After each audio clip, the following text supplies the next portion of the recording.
And we're live. Here we are. Still one guest missing, so if you find a missing guest, anybody out there, send them over. I'm Ammons Johns, and I have with me Bill. I have an old friend of ours, John. A new friend of ours, Christopher. And, of course, one of our bodacious babes, Melissa. We should have one more joining us soon, but for now, welcome to our very first bogus hangout. Bill. Yeah. And we're live. Here we are. Oh. Excellent.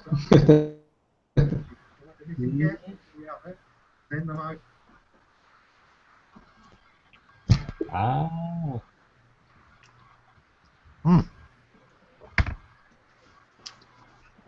Okay, so it's been a lot of years since I chatted with John.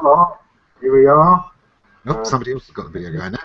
If you find anything guests, wait a second. Send them over. Are we both? Yeah. And I have with me Bill. I have an old friend of ours, John. A new friend of ours, Christopher.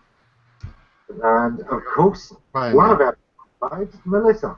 That's you, Bill. Find the pause button. That's it. Soon, but for now, welcome to our very first bogus hangout. Bill, pause the video. We can all hear it. Are we stuck in a time loop? What is this? This is excellent.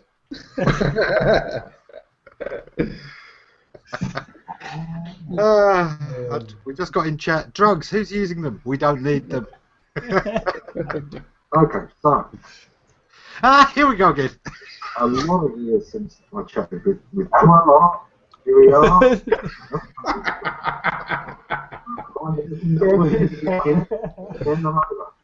Okay. This is like a scene out of Fear and Loathing in Las Vegas. Bill, close that tab. Is this feedback? Oh, okay. I see. It's my fault. Okay. I'm gonna fix that time machine.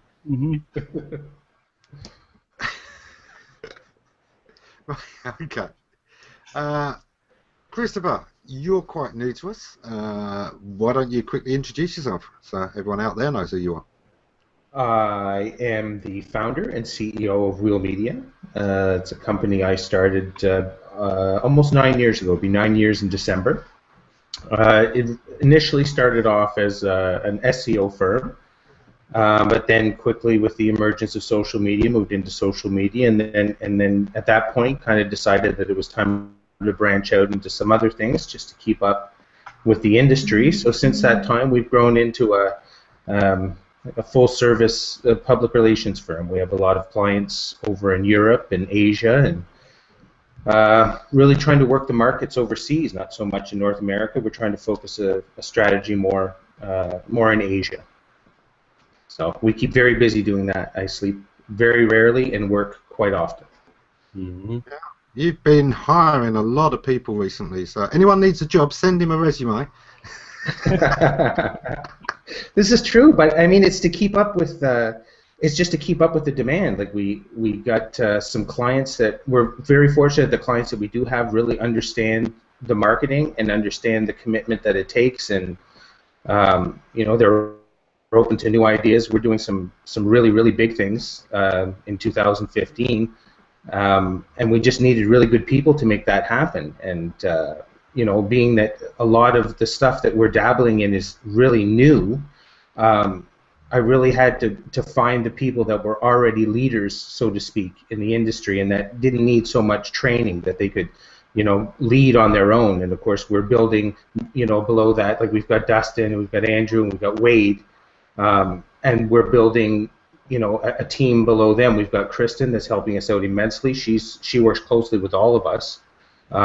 You know, bringing projects together. She's like the liaison between each department, and it was really, you know, it's exciting to see us grow that way from just a small little. I mean, I remember working in my living room, had a little corner desk in the living room with kids crawling around my feet, and you know, now all the kids are in school, and Wheel Media is certainly not what it was 9 years ago.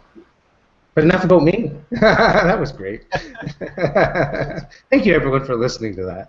It's amazing how many of us work from home these days. And, I mean, I really don't need an office anymore. I go and visit people in theirs, but, the home office just works perfectly for me. I know, Bill, you spend a lot of time working from home, but you do travel in sometimes, don't you? Not too much. Not too much. I'm fortunate about that. We do have a client who runs a co-working space, and we do sometimes use their office. But most of the time, we're all remote, and we all like it. The thought of working with clients who are in the EU, and I'm in the US, and I would have time zone issues to contend with. Christopher, how does that work? It's crazy. Like 5 hours every day? I answer the phone at 3 o'clock in the morning. I'll have a client call from Hong Kong at 3 o'clock in the morning. Of course, it's 3 o'clock in the afternoon there. And, I just tell them that, you pay me to answer the phone. That's my job, and it's something you accept and you take that on. But it's been a tough, let's say 5 years. There's not been a lot between children and work. There's not been a lot of sleep. Cool. Well, we've now got Kristen joined us, so let's meet both of our bodacious babes. Let's start with Miss Batman, Melissa. Hey. I'm supposed to introduce myself? Yeah. Okay. I had my own agency for a while, and I still have a couple of key sane clients only. I'm on the community and editing teams at Moz as an associate. And then when I'm done with Moz at 12:30, 1 o'clock, I work for Authority Labs as their community Jedi and editor. So I work about 60 hours a week, but I do it from home in my Batman shirt. Cool. Overall, it's the Batcave. Yeah. Kristen, hello. Hello? Okay, hi. Oh, you're muted. Okay. Am I still? No. There might still be somebody on G Plus who hasn't met you yet. Say who you are. Okay. I'm Kristen Drysdale, and I'm working for Will Media now. Yay! I'm still getting my feet wet though, huh, Christopher? Puddles in the office? I'm learning. Funny that you say puddles, because I'm writing a lot about shipping, which I never thought I would ever in my life, ever. I don't think I ever even considered it being in existence. But I'm learning all sorts of things. It's great. It's something I've always loved about my job, is the amount and variety of businesses I get involved with and people I get involved with. I've mentioned one of the weirdest, a guy who invented his own electronic fly swatter. Lovely guy, but I dealt with a company that dealt with stuff I'd never even realised existed. They do oil bunkers around the world, and they help oil tankers know where they can store the oil as it switches ships as it goes around the world. It was just fascinating that there was this site called Bunker World years ago, and I helped them. And Bunker World. Didn't Kevin Costner star in that? Sorry? Didn't Kevin Costner star in that? Bunker World? No, that was Water World. They only had water tanks. Oh. Okay. You should go to Webmaster World sometime. They've got warehouses full of webmasters. Hung up to dry? Depends which update we've just had. So, let's pick. Dustin's going to kill me because Kristen's got the new lower third, and I of course couldn't find mine. So I'm looking forward to a hand slap after. Yeah, hide. Dustin's gunning for you. Oh, he's probably going to ping me in a minute. I should look for it, seriously. I feel really bad now. Well, he was the last one. If he has checked in yet, he was the last because I looked at that. Oh. So you can give it right back. One of the questions that gets us all on a level playing field: what first got us all started with the internet? What made us fall in love with this platform and eventually end up working for it? Who's go on, Bill, you start us off. I'm trying to think back to that time. Is it 1800s, right? The early 1980s. I wasn't on computers as early as a lot of people were. It wasn't until I hit law school and started using a laptop and that I started going online. And, you know, I remember carrying around a card in my back pocket that had the phone number for the local library, so I could call the library through my computer and look up books on the card catalog. So, you know, I was using the internet to find books in an actual real library that I would walk to take the books out. Now, I haven't touched a book in a while. Oh, no, I still love my books, but I buy them on Amazon. You know, it's funny you saying that about being a late adapter. I got to touch computers and play with computers at school, and my first computer lesson was sitting in a classroom with a piece of paper, filling in little squares from which they were going to make the punch cards. Nice. Didn't strike me as a particularly exotic career at that time, I must admit.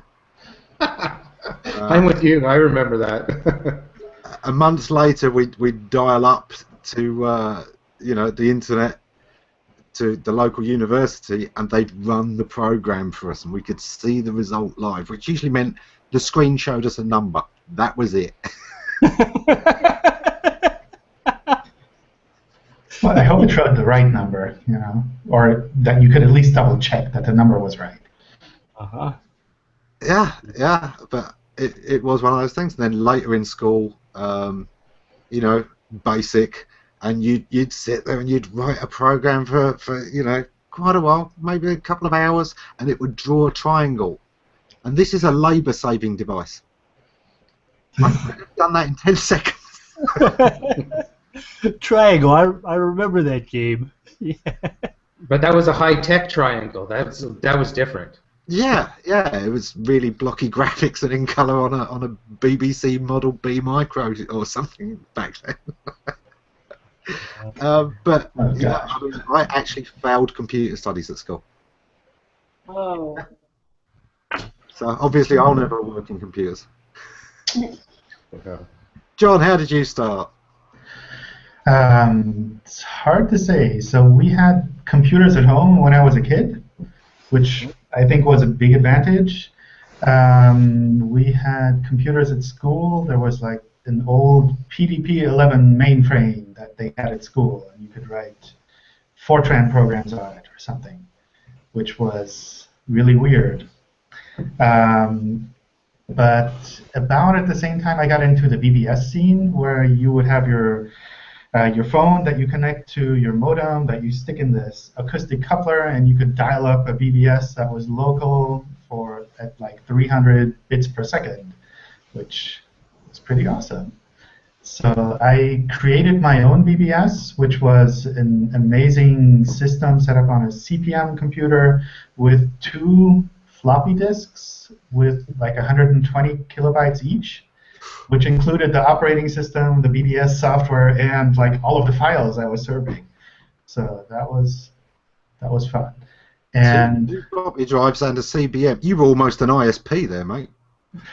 yeah, it was weird, you know, because you had one line and that's all that was available. And if someone else wanted to contact you and like go on your website or your BBS system back then, they basically had to wait for someone else to fall out first before they could get in. And usually people would fall out automatically because someone would pick up the phone at home and say like, "Hey, are you still on the computer?" And it's beeping away, and it disconnects, and everyone's cursing because that 5 kilobyte download you were starting. So, I remember those days where you'd share the phone line at home. You'd go to make a telephone call, and there's this screeching noise in your ear because you forgot somebody else is online. yeah. God. But afterwards, for a long time, I kind of lost track of the whole online part until I was at college, where they had just, I guess, started on the internet stuff. We had, I think, Sun workstations with, like, what was it, NCSA, that one of those first browsers that came out. You could go to Yahoo and you could like browse all of the new and upcoming sites in one afternoon. You could just click through all of them because that's like, I don't know, like 20 new websites showing up on one day. You could like, that's no problem to keep up with all of that. But it changed quite a bit since then, which is pretty neat.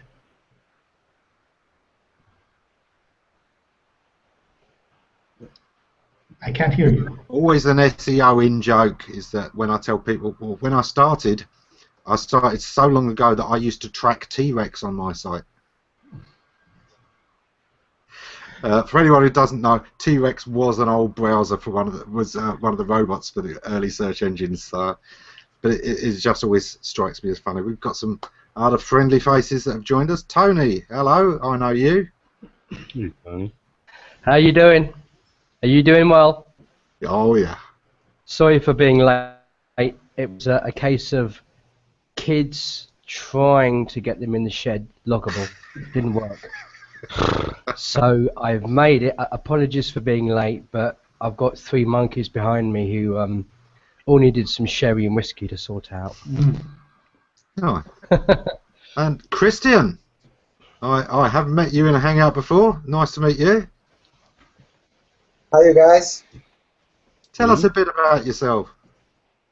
Well, I am a owner of an SEO agency in Chile, mediatools.cl, and it's an honor to be with you. Just because we're that old, I suppose, It's nice to catch you before you croak, you old farts. Now, Tony, tell us a bit about yourself, and then tell us how you got started on the internet, and then we'll get everybody's. Sure. Wow. Probably more than 10 years, actually, I would imagine. Maybe about 12 years ago, I got my. I had an interest. I've always had an interest in words. And about 12 years ago or so, I was working in various jobs, selling IT solutions and managing accounts, etc. And then I started getting into Alta Vista and all the old wonderful tools and all the old browsers. And then I just kind of took it a bit as a hobby. I like breaking things as well. So I just kind of really got into the side of it as to why things worked how they did online. Done a bit of work here and there for free for people. Did a bit on the side. And then about 6 years ago, I left my job, walked out, didn't quite get too well on with my boss, bless his heart, and came home and decided there and then that I'd start my own business. And at the time I had a 5-year-old boy and a couple of boy and girl twins. So I started my company in a makeshift tool shed with a radiator for heating, and that was it. 6 years later, I'm still here. You had one of those how to write HTML in 2 weeks books? So what gets me going, I think kind of what drives me in the business is the fact that every day is different. There's never a day that goes by without something new happening, a new client with a new problem, and a new situation. So I love it to bits. It's the most incredibly intense yet stupidly funny industry in the world today, I think. And I don't really think any of us really have an idea as to where this is going. I think we're still babes in the wood. we are nowhere near where we can be with Google and with other, with other technology. We're all still learning. So yeah, it's good. Cool. Melissa, how did you get started? Well, it's a little different for me. I went to school for 7.5 years to get a master's in mental health counseling. And then my second child came. Get your money back. You're crazy. I didn't want to leave a baby.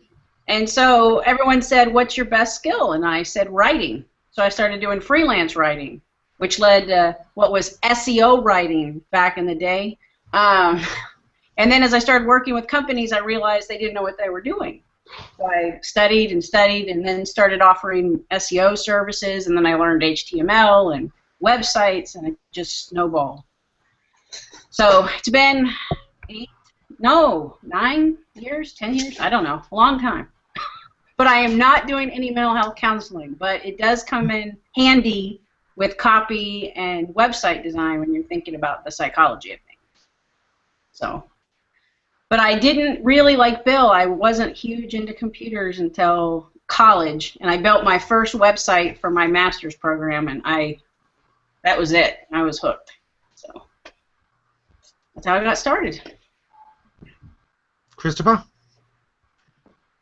Oh, wow.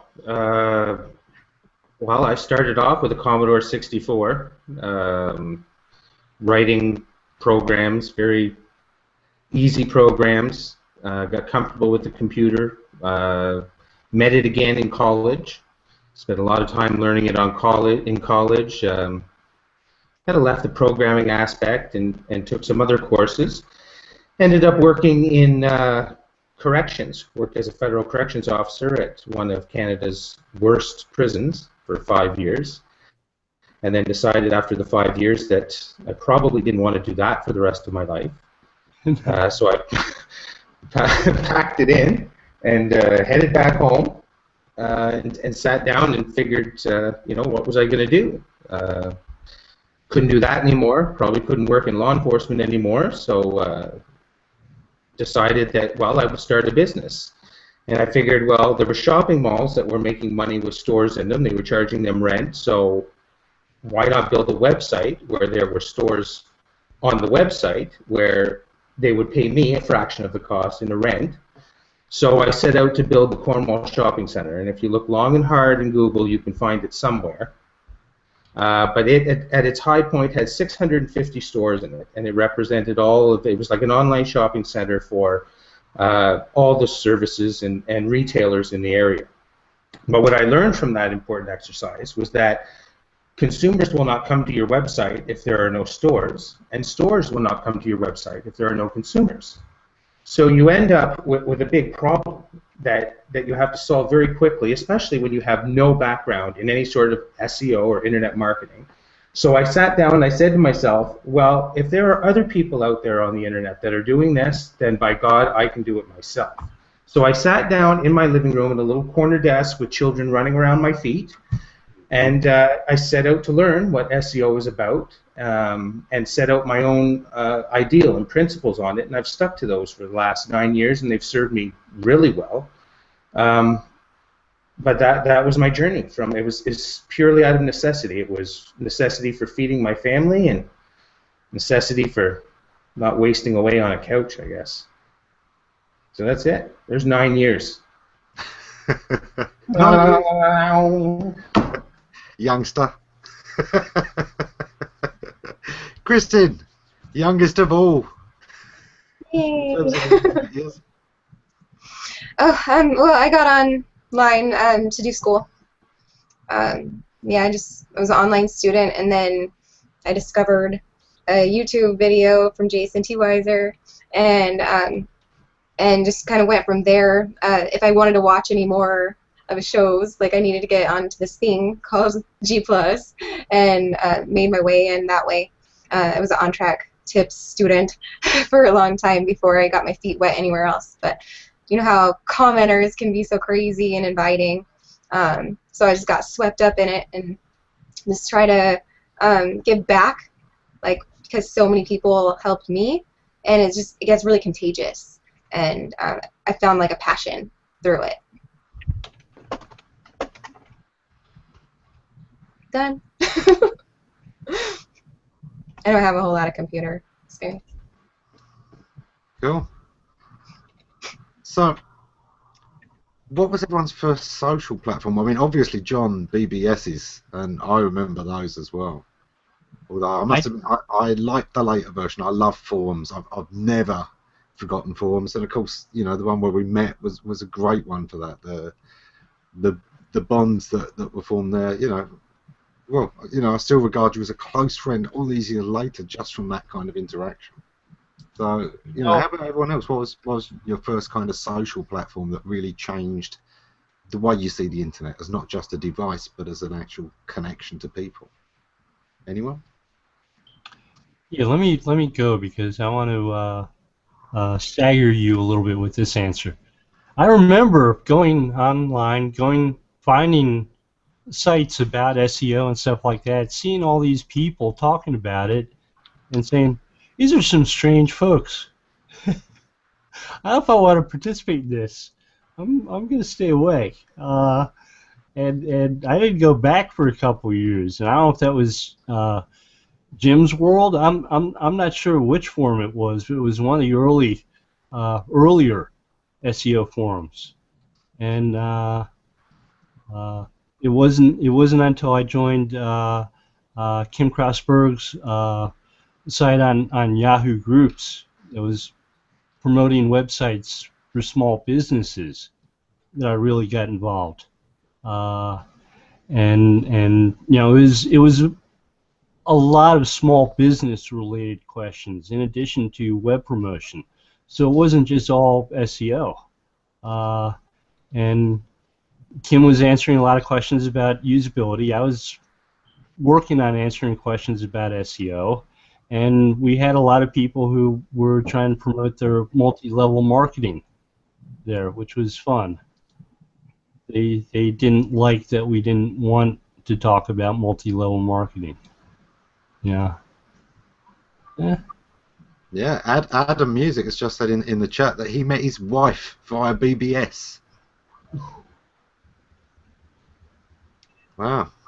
The first mail order bride, obviously. Mm-hmm. Sorry, Adam. You know I love you, but I've got to tease.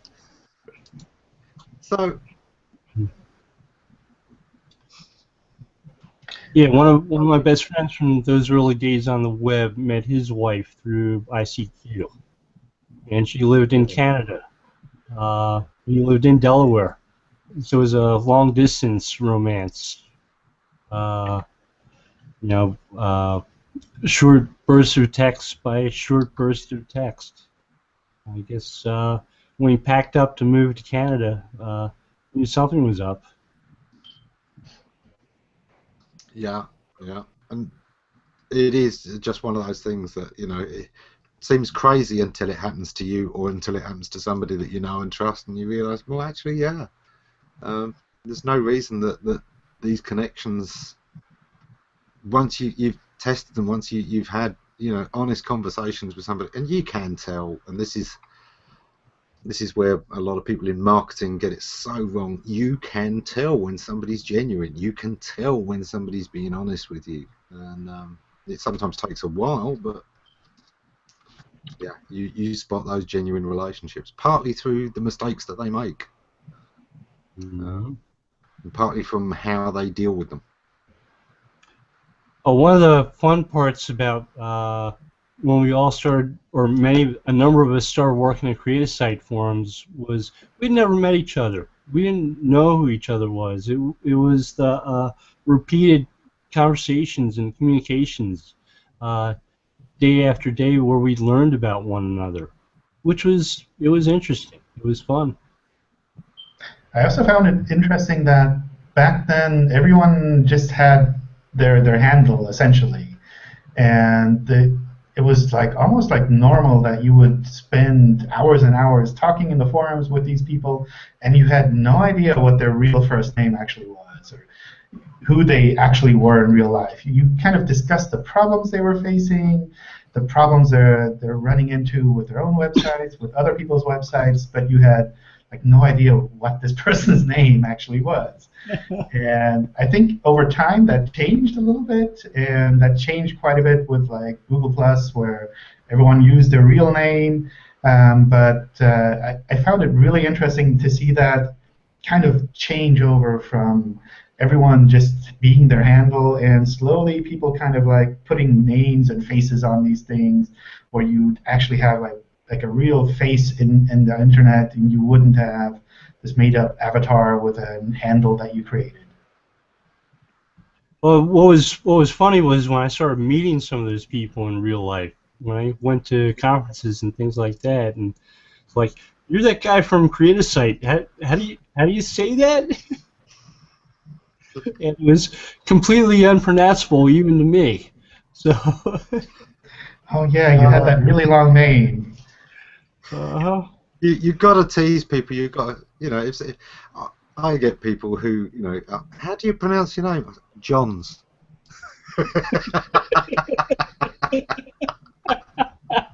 Oh, the first name. Sorry, I didn't. So, Melissa, what was your first social network? How did you first get into the social side of the web? Well, of course, there were forums, lots and lots, and honestly, it was like NFL forums started off for me, and then was it Digital Point? Is that was that one of the first ones? I lived on there, and then Facebook and Twitter happened, and once Twitter happened, though, I was gone. I was gone from everything. I live on Twitter, but it's a neat industry, I think, that we have, because like I kind of feel like we're all family when we show up at conferences and we talk to one another. We all know each other really, really well. So yeah, now I'm a Twitter addict. I'm not an Ello addict yet. I've tried. Or Audi. Tried Audi too. Ooh, I don't know that one. Okay, well that one's different. We've got an MLM link we can send you if you haven't signed up to Sue yet, Yeah. Yeah. I was like, hey, Ammon, come here, be part of my family. And then I found out that now he's my child. Weird. Now I have 7. So was anybody else on Digital Point back in the day? Or was it just me? I cruised past it. I never really joined in on that one. I started with the real old ones, Virtual Promote, Gym World, Get High forums, which wasn't about drugs. It was all about SEO. And of course, before that, the newsletters, because that was, even before some of the forums had got the newsletters were really going around. The iSearch discussion list, of course, is the granddaddy of the lot. You might be kind of older than me, right? So, a little bit. I'm hoping no, but I just got in it later than you guys did. So. Yeah. Yeah. I'm older than dirt, apparently. At least that's what Ray Hoffman's told me. Oh, really? Well, I'm at least on the older side of the panel here. There's a couple of youngins in there, I see. But I just look at I'm really old. I'm probably at the upper end of the scale, I'm gonna guess. I don't know. I'm gonna be 42 in June.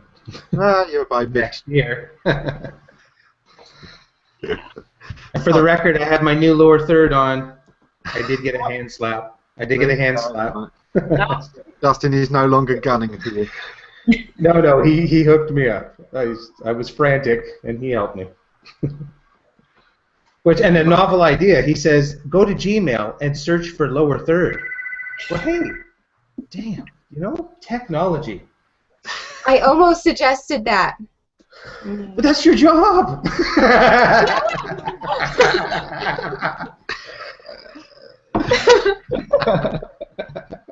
I'll get more forward with that. Yeah, new job title, VLA, Virtual Lab Assistant. Oh my! But it's on now and it looks great. So.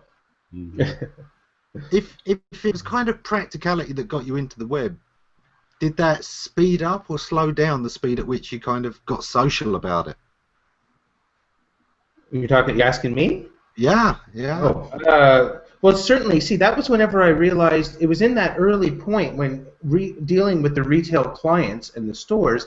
It was then that I started to realize the power of like the review and the power of the word of mouth is what it was. And then that was, I mean, that was just when Twitter and that started coming in. So I could definitely see where it was going, and I tried to always implement that because, you know, it was something that the clients were asking about, and I could see it was definitely going to be worth its weight in gold in the future. So yeah, it definitely speeded it up. It took a forefront. Although I don't believe that until Google Plus came along, I don't think that I was really satisfied with any one social network as much as I've been, say, with Google Plus. You know, Twitter had its advantages. You know, Facebook at the time had its.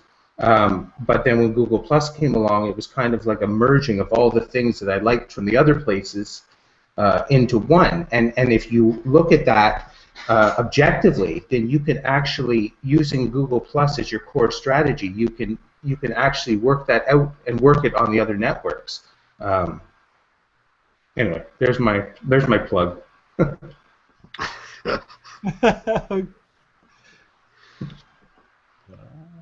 can I get a +1 from anyone?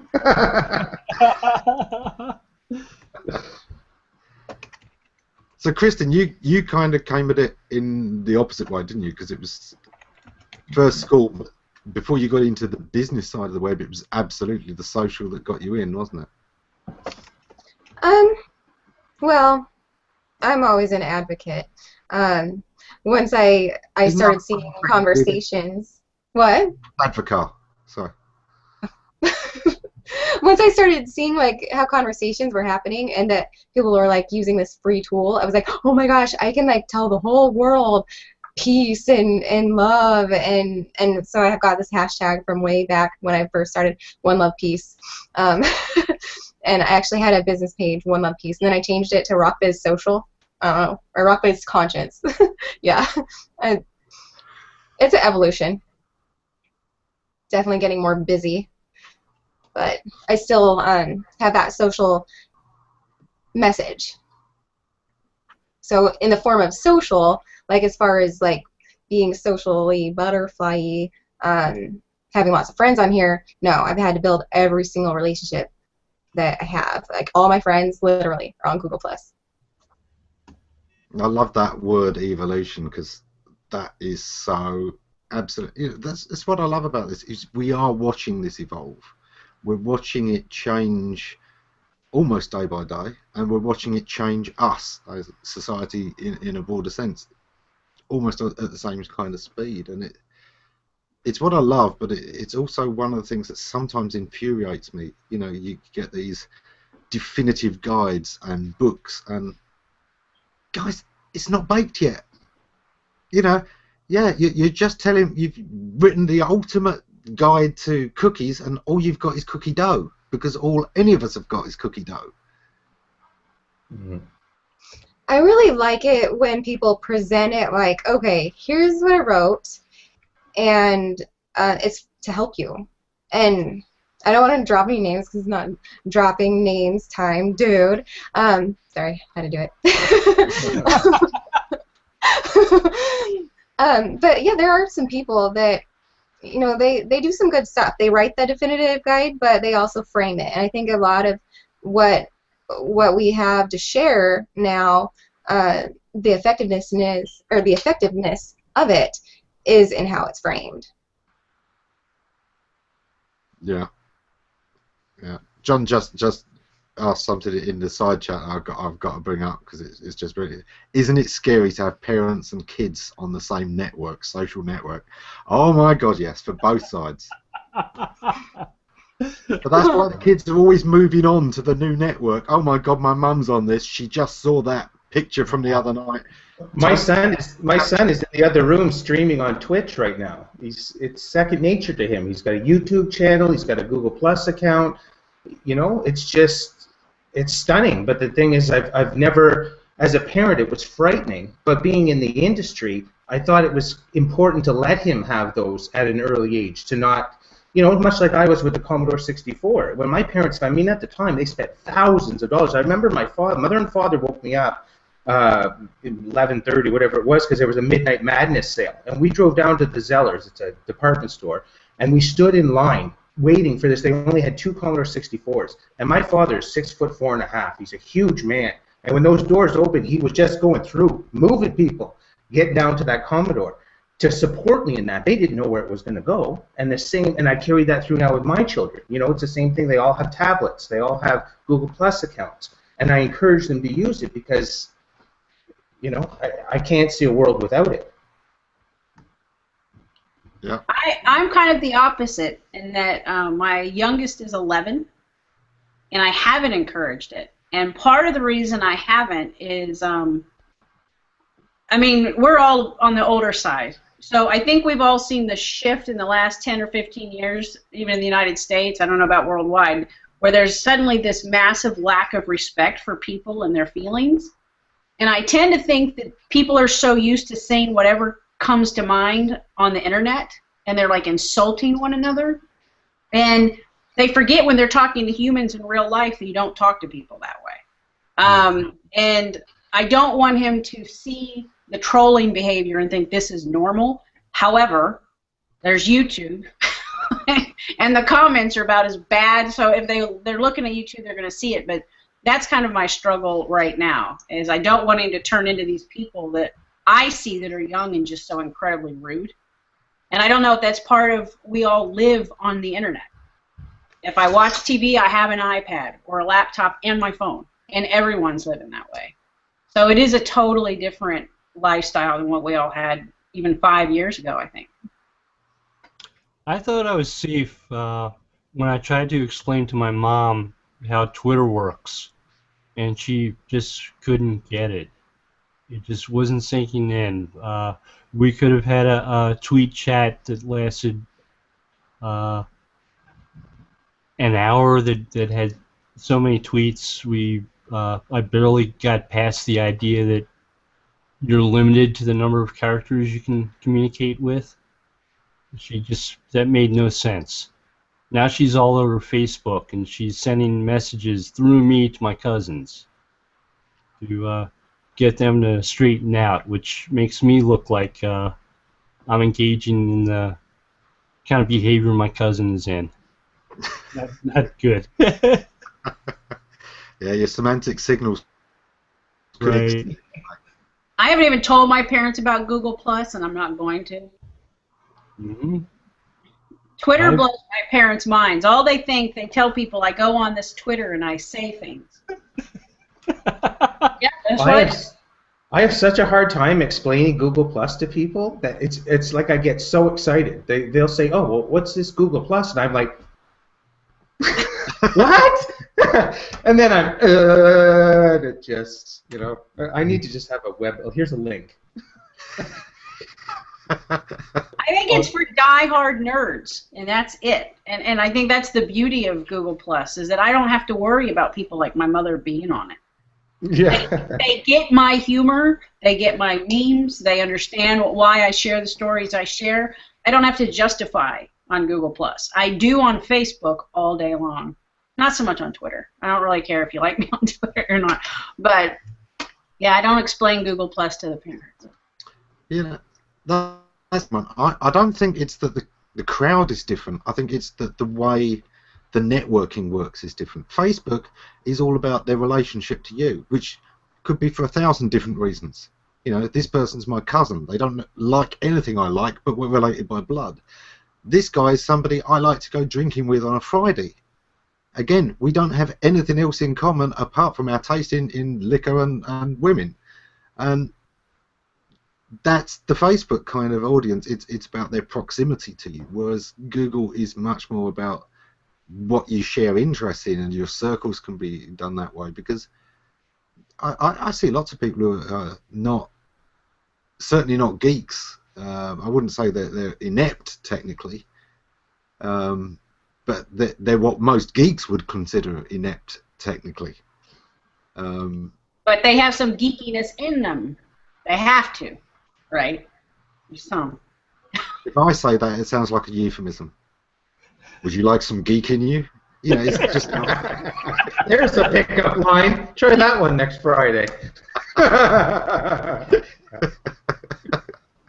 Actually, we're going to print shirts that say that this week.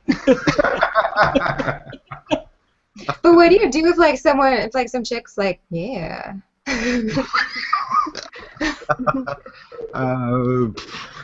Run. Obviously questionable sanity. Or even better if a dude. I mean, I don't want to be biased or Run anything. faster. Each his own. But you're right about the circles, Ammon. That's what makes Google Plus a much better social experience, is the circles, is being allowed to just channel your message to the individual group. Because you're right, the people that you drink with on the weekend don't necessarily need or want to hear your message during the week, and you don't want to confuse your message with them either. So that's the real glory. And then, of course, you got the people that you want to just associate with sometimes, you know, and you keep them in that sometimes circle. But yeah, it's, again, singing the praises of Google Plus.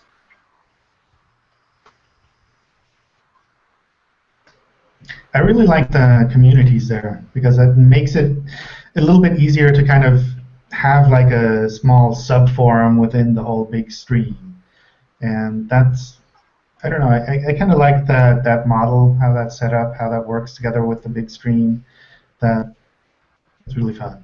And the name, too, just the community, sounds so much better than groups or something. You know, community sounds much more inviting, just like the platform. You know, it's, and I think and when you call it a community as opposed to a group, I think that you almost expect a certain behavior in there. Like people come in, you know, understanding that you're almost in some sort of society almost. I mean, it's a community, so you kind of govern yourself accordingly. It's a community. Yeah, it's a community that, from a visual, audio, kinesthetic perspective, covers all grounds. And I think that because a lot of people compare it to other social networks, which is kind of unfair in a way because you know, they're all very different in their own way.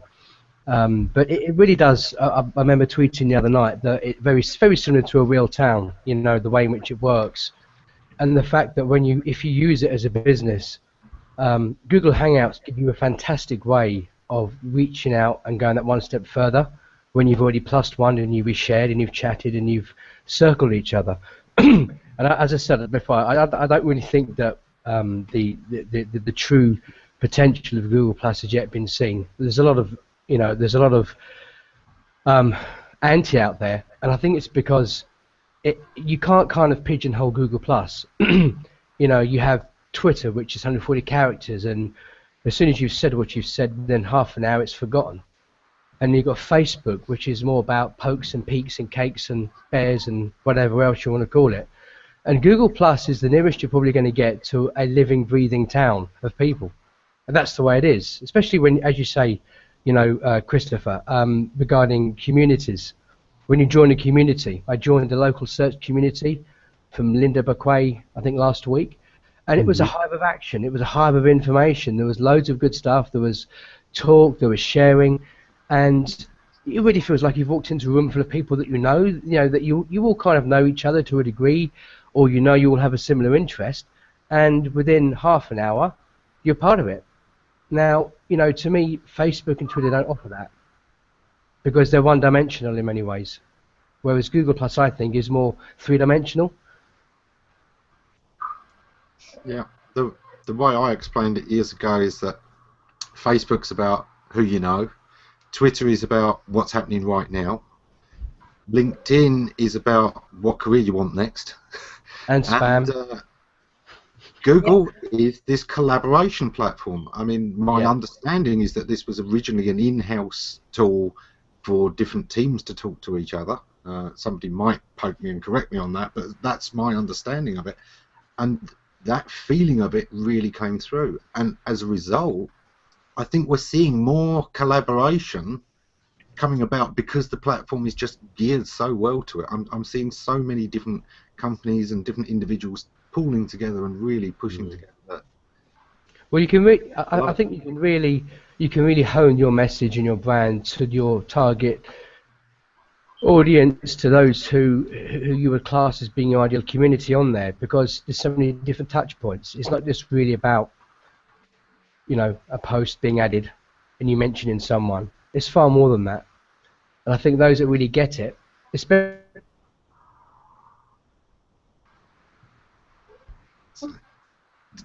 Yeah, this is what G Plus loves to do. You start complimenting it, and it immediately bugs on you just to get at you.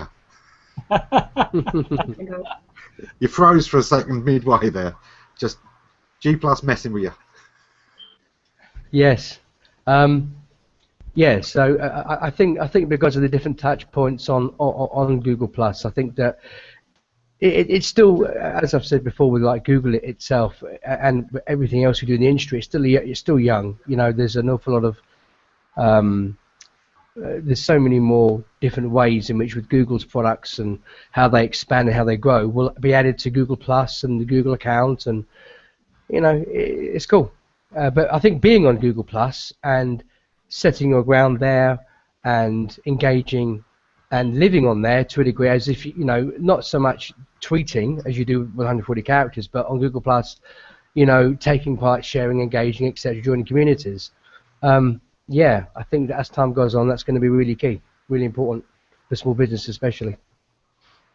I'll kind of just quickly mention this because people are now quite engaged on the YouTube chat thing, but if anyone wants to jump in with us, the live link has been posted on the G Plus event page. If anyone wants to come in, there is an open invitation.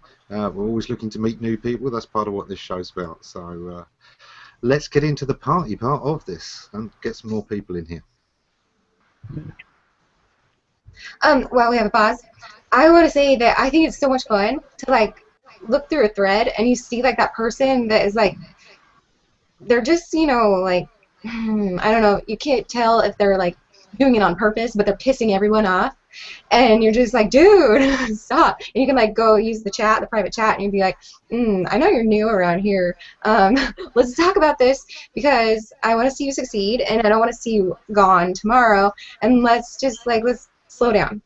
And yeah, that's something that the other platforms don't have either, and it's awesome. We had an instance in one of the communities where somebody, I forget what the argument was, it was something to do with Facebook being better or something than Google Plus, and that was my exact argument, because I mean the comment I left was probably 5 or 6 paragraphs. I went right into it, and I kind of finished it off with, you know, where else, what other platform would you be on where somebody would have taken this much time to explain the principles of it to you and even care, you know, without tearing into you, you know, and going the total opposite direction. And that was exactly what my argument was. You know, this is the place where you're going to find people that are going to take the time to help you see their way is not always right. It's not always, but they got a different way of doing it. And, you know, they're willing to share that with you because they know that in most instances they're not going to be judged. And then the friendships that form are just so awesome.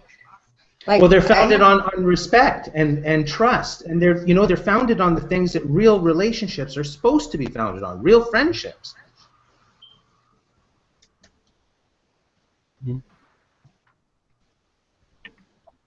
I think that's why Google Plus in its entirety, as I said before, it's so lifelike. I know that I get shot in the head most of the time online by defending it resolutely. But you know, I guess if I went and asked maybe 10 or 20 of my friends about Google Plus and do they use Google Plus, all of them I would say have accounts. Not all of them use Google Plus as we use it. Some of them go on there and go through to YouTube. But at the end of the day, if you have a Google Plus account and you're looking at YouTube all the time, you're still a Google Plus user, because if you add comments, that comes up as well. So there's so many different streams to Google Plus, you know, and they're going to grow. But I won't go on about it anymore. I just love the way that it is a unique experience. You know, even two friends can have completely different circles, completely different streams, and use the platform in a completely different way, and yet interconnect and connect those communities through doing so. You know, it is much more that village feel, isn't it? I think that was a great example. Absolutely. Well, it doesn't look at the moment like anyone else is actually going to risk jumping in and joining us this week. Maybe it's my background sending other people into needing their meds. Who knows? Yeah, you've been yelling at too many of them to stay off your lawn lately, maybe. Ah, we have someone here. Stephen. Hello, Stephen. Hello. I'm new. Do you see it? Yeah. So, Stephen, how long have you been on G Plus and on the internet? Tell us a bit about yourself. Can you hear me? Yeah. How about a year? What got you started? I needed SEO help. Oh. Did you find it? Oh yeah, you guys have been great. Cool. Only my second video thingy, so bear with me.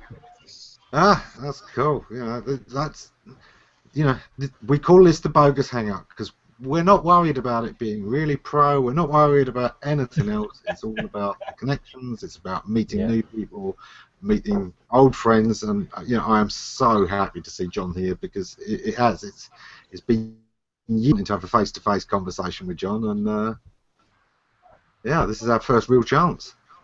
Woo!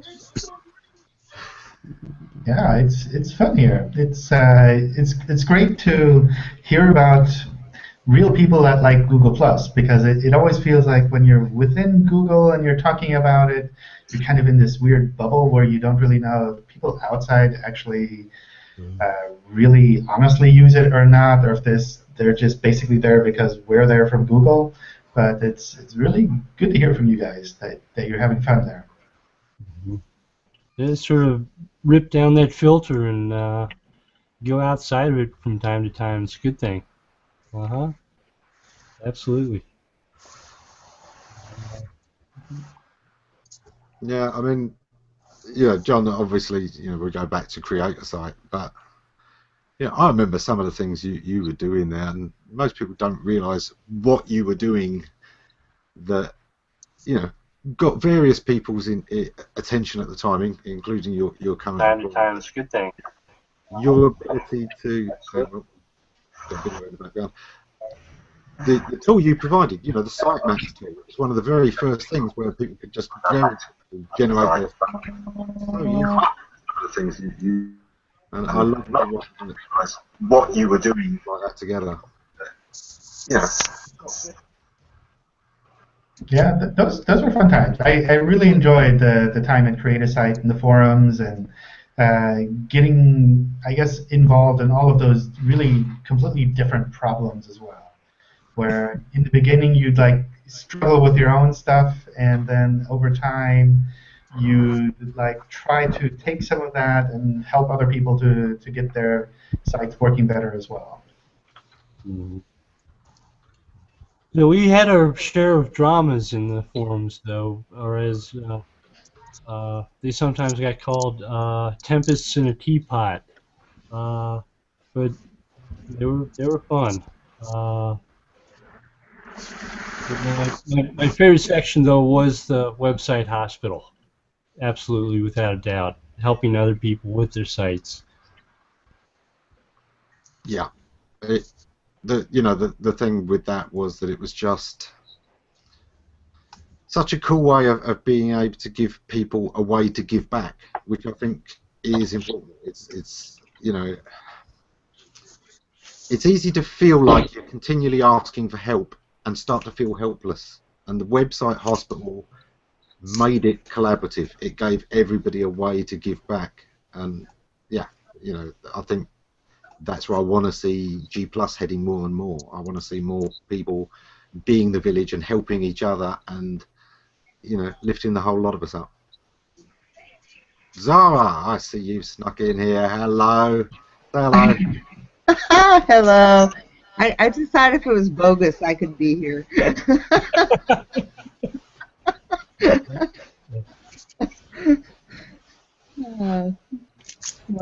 You know what? I forgot about all those things. The newsletters. Oh my gosh, all the early stuff.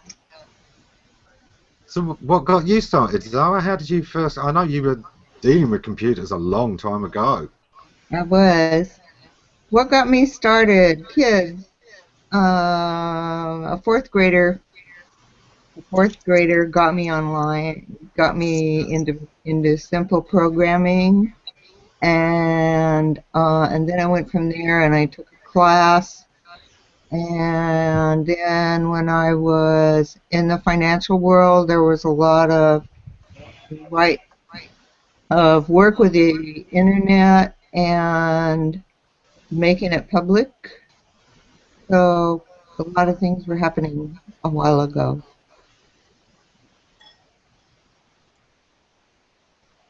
Was my audio too loud? No, it's fine. Oh, okay. It just got adjusted. And I was talking with Lee about that the other day.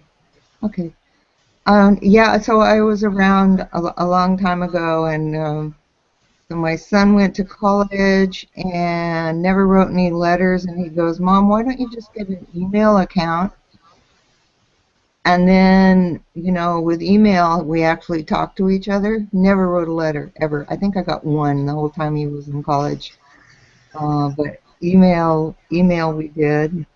And but he's a programmer now. I mean, he's been going since he was 5 years old. He was chess and computers from the time he was 5.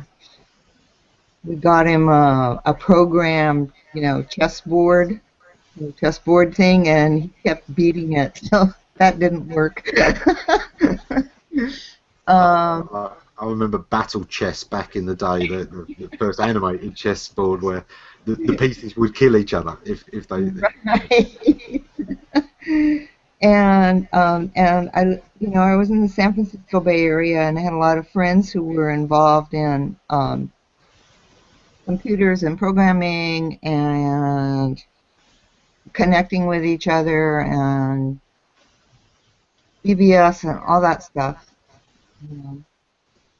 So it was a long time ago, and I've been somehow, somewhere connected with computers and then being online when online was possible for quite a while.